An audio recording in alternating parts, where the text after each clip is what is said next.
Rotator cuff का tier हो गया सर। रोटेटर कफ एक मांसपेशी होती है कंधे में, जिसका काम होता है उठाना। अब एक तरफ से लिखा हुआ है हमारे एमी के टूट गया, उसके बाद भी हाथ उठा पा रहे हो, तो आदमी कंफ्यूज रहता है कि फायदा क्या उस मांसपेशी का जब हाथ उठा ही पा रहे हैं। तो उसका रीज़न ये रहता है सर, आप ये देख रहे हो एनिमेशन, सो ये रोटेटर कफ है ना, पूरा है यहाँ से लेके यहाँ तक पूरा। तो जब भी ये टियर होता है तो सेंट्रल पार्ट टूट जाता है, पर ये पेरिफेरल थोड़ा पार्ट चिपका हुआ रहता है, तो इसलिए हम हाथ उठा पाते हैं। बहुत सारी मांसपेशी है ना, ऊपर से डेल्टोइड भी है, तो रोटेटर कफ अंदर है, डेल्टोइड बाहर है, तो धीरे धीरे आदमी कंपनसेट करना सीख जाता है। पावर कम हो गई हाथ उठाने में, वो मांसपेशी उखड़ चुकी है पूरी, कंप्लीट टियर है हमारे के अंदर।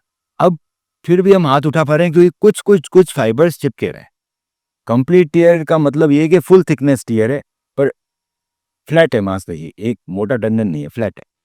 अब रिट्रैक्ट हो गया है, इससे क्या नुकसान हुआ? इससे हुए 2-3 नुकसान। पहला नुकसान कि टियर होने से ये जो मांसपेशी ऐसी क्वालिटी खराब होने लगती है, तो फैटी इन्फिल्ट्रेशन आता है। अगर कपड़ा मजबूत होगा तभी तो मैं टाँका मार सकता हूँ। अगर कपड़ा हम 200 साल पुराना लिया है, कोई हाथ लगाते ही फट रहा हो, तो टाँके भी नहीं लगा पाओगे। सो इसके अंदर भी टाँके तभी लग सकते हैं जब ये मजबूत है।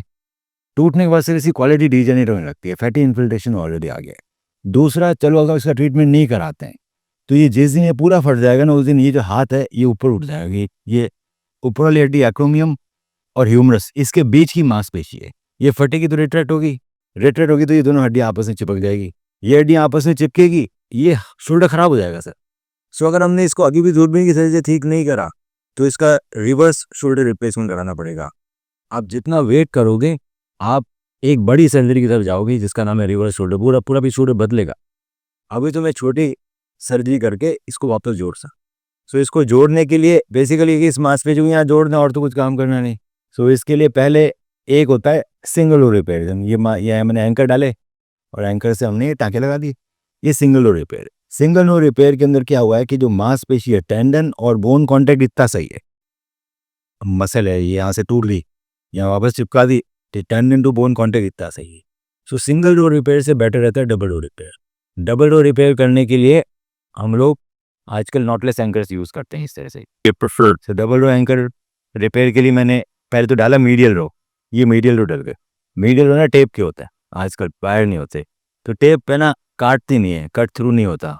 इसको फिर हम इस मसल से पास करा लेते हैं और इन टेप्स को लेके एक अलग तरह का एंकर आता है, सॉलिड लॉक एंकर, उसके अंदर लोड करके लेटरल रो रिपेयर कर देते हैं। सो इसके अंदर क्या फ़ायदा मिला मुझे, मीडियल रो से टेप निकली, लेटरल रो में चली गई। सो जो टेंडन टू बोन कॉन्टैक्ट बड़ा है, इतना है, तो बड़ा पोर्शन चिपकाया है मैंने, तो उखड़ेगा नहीं, उखड़ने के चांसेस कम है। सिंगल रो रिपेयर में टेंडन टू बोन कॉन्टैक्ट कम है, तो उखड़ने के चांसेस ज़्यादा है। सो ये बेटर रहता है।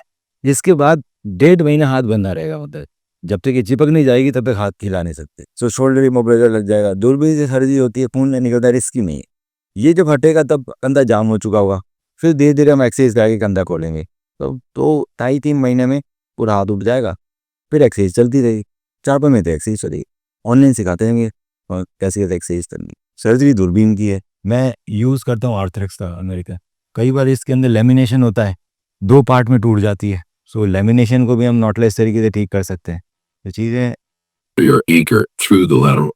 लेमिनेशन होता है, ऐसे 2 पार्ट में हो गया लेमिनेटेड। सो आजकल एंकर्स आते हैं जो, मतलब ये दिखाने का ये मतलब है कि सिंगल रो रिपेयर के बाद डेवलपमेंट बहुत ज़्यादा हो गया, अलग तरह के एंकर्स आ रहे हैं, 3-4 धागे रहते हैं, लेमिनेटेड भी रिपेयर कर देते हैं।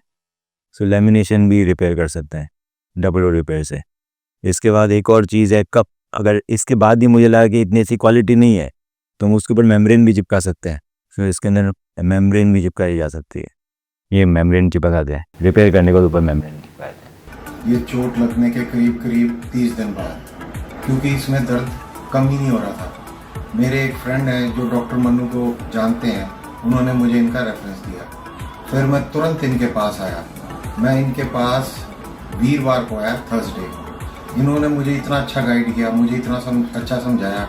मैंने तो इनसे तुरंत रिक्वेस्ट की कि मेरा अभी आप ऑपरेशन करते हैं, पर इन्होंने कहा कि अभी नहीं, क्योंकि इस समय कंफर्टेबल नहीं हो आप भी, क्योंकि इतनी दूर से आए हो।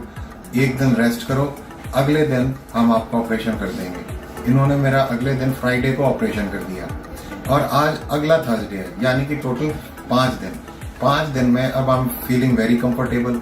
मेरे इस हाथ में भी एज सच पेन ना के बराबर ही है और मैं कोई पेन किलर नहीं।